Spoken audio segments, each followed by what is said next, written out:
സുർജിത്ത്, വിലാപയാത്ര അവിടേക്ക് എത്തിക്കൊണ്ടിരിക്കുകയാണ്. അവിടെ നൽകാനുള്ള വിവരങ്ങൾ എന്തൊക്കെയാണ്? ഉന്മേഷ്, ഞാനിപ്പോൾ നിൽക്കുന്നത് ഈ കണ്ണാടിക്കൽ എന്ന് പറയുന്ന അർജുന്റെ നാട്ടിലാണ്. ഏതാണ്ട് ഒരു കിലോമീറ്റർ മാത്രം ദൂരമാണ് ഇവിടെ നിന്നും അർജുന്റെ വീട്ടിലേക്കുള്ളത്. അതൊരു പാടമൊക്കെ ഉള്ള ഒരു മേഖലയാണ്. ഈ മേഖലയിൽ ഇവിടെ വളരെ സജീവമായ പൊതുപ്രവർത്തകൻ കൂടിയായിരുന്നു ഈ അർജുൻ എന്ന് പറയുന്നത്. ഇവിടെ KYAC കണ്ണാടിക്കൽ യുവജന ആർട്സ് ആൻഡ് സ്പോർട്സ് ക്ലബിന്റെ സജീവ പ്രവർത്തകൻ, മാത്രമല്ല DYFIയുടെ സജീവമായി ഇവിടെ ഇടപെടുന്ന പ്രവർത്തകനായിരുന്നു. ഒരുപക്ഷെ അവസാനത്തെ അദ്ദേഹത്തിന്റെ പരിപാടി എന്ന് പറയുന്നത് ഈ പൊതിച്ചോർ വിതരണവുമായി ബന്ധപ്പെട്ട കാര്യങ്ങളായിരുന്നു. മെഡിക്കൽ കോളേജിലടക്കം പൊതിച്ചോർ വിതരണവുമായി ബന്ധപ്പെട്ട് വളരെ സജീവമായി അത്തരത്തിലുള്ള ഇടപെടൽ നടത്തിയിരുന്ന ഒരു യുവജന പ്രവർത്തകൻ കൂടിയാണ്. ഏതാണ്ട് പൂളാടിക്കുന്ന് എന്ന് പറയുന്ന പ്രദേശമുണ്ട്, അവിടേക്കാണ് ആദ്യം മൃതദേഹം എത്തിക്കുന്നത്. അതിനുശേഷം അവിടെ നിന്നും വിലാപയാത്രയായി കണ്ണാടിക്കൽ ജംഗ്ഷനിലേക്ക് കൊണ്ടുവരും.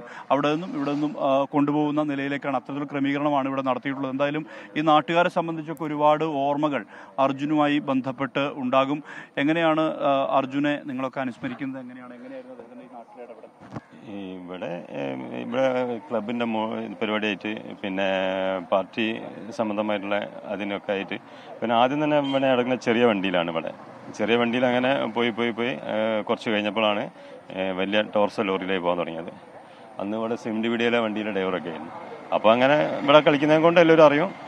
പിന്നെ പാരമ്പര്യമായിട്ട് ഇവിടെയുള്ള ആളുകളാണ്. അച്ഛനും അച്ഛൻ്റെ അച്ഛനൊക്കെ ഇവിടെയുള്ള ജനിച്ചു വളർന്ന ആളുകൾ തന്നെയാണ്, അല്ലാതെ പുതിയ കുടുംബമൊന്നുമല്ല. അങ്ങനെ അറിയുന്നുണ്ട്. അത് കറക്റ്റ് എനിക്കറിയില്ല, എന്നാലും അതിലുണ്ട്. പിന്നെ ലോങ് പ്രവർത്തകനായിന് വളരെ സജീവമായിട്ടുള്ളത്. പിന്നെ അവസാന ഘട്ടത്തിൽ തന്നെ ആദ്യം മുതൽ തന്നെ പൊതിച്ചോറുമായിട്ട് ബന്ധപ്പെട്ടുള്ള മെഡിക്കൽ കോളേജിലേക്ക് പൊതിച്ചോറ് വിതരണത്തിന് മുൻപന്തിയിൽ വൻ തന്നെയാണ്. ഒഴിവുള്ള സമയത്ത് കംപ്ലീറ്റ് അവൻ തന്നെ ഇനി കൈകാര്യം ചെയ്യല്. പിന്നെ വണ്ടിയിൽ നിന്ന് ഇറങ്ങി കഴിഞ്ഞാൽ വെച്ചാൽ ഈ സംഘടനാ പ്രവർത്തനവും ആയിട്ട് ബന്ധപ്പെട്ട കാര്യം തന്നെയാണ് പൂർണ്ണമായിട്ടും വേണ്ടി ആക്റ്റീവായിരുന്നു നിൽക്കല്. നിങ്ങളെങ്ങനെയാണ്? കുഴപ്പമില്ല, നല്ലൊരു പെരുമാറ്റമുള്ള ചെക്കനാണ്. നല്ല രീതിയിൽ തന്നെ പെരുമാറും. പാർട്ടിയായിട്ട് ബന്ധമുണ്ട്, പിന്നെ ജനങ്ങളായിട്ടും എല്ലാത്തിനും മുന്നിൽ നല്ല കുഴപ്പമില്ല.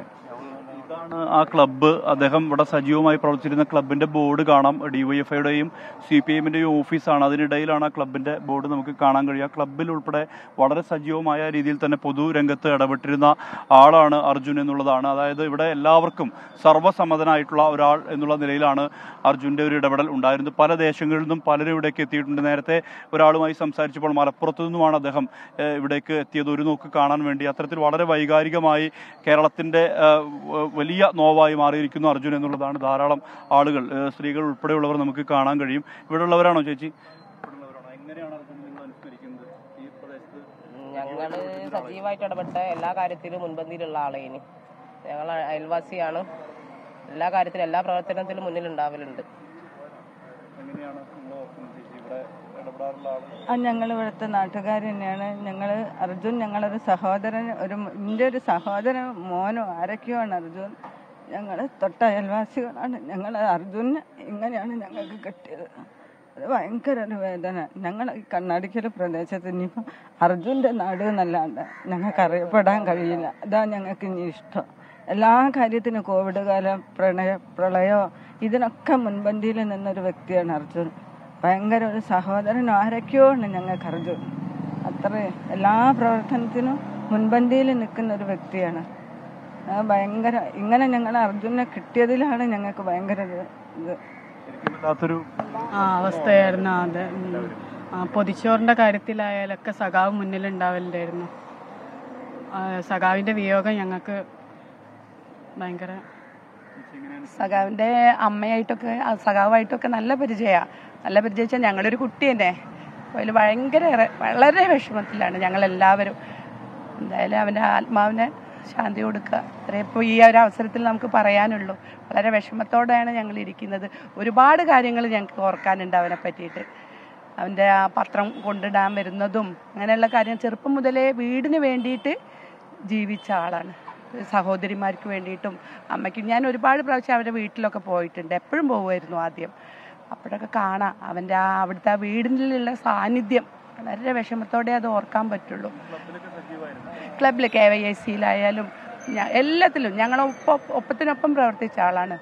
പാർട്ടിയിലായാലും എല്ലാം ബ്രാഞ്ച് മെമ്പറൊക്കെ ആയിരുന്നു, ആദ്യം പാർട്ടി മെമ്പറായിരുന്നു. പിന്നെയാണ് ഇവന് ആ ജോലി ഇതായതുകൊണ്ട് പോയതാ. അത്രയും നല്ലൊരു കുട്ടിയായിരുന്നു, ഒരു കുടുംബത്തിന് വേണ്ടി അതോടൊപ്പം നാടിന് വേണ്ടിയിട്ടും ജീവിച്ചൊരു മോനായിരുന്നു. ഇതാണ് ഈ അവസരത്തിൽ പറയാനുള്ളത്.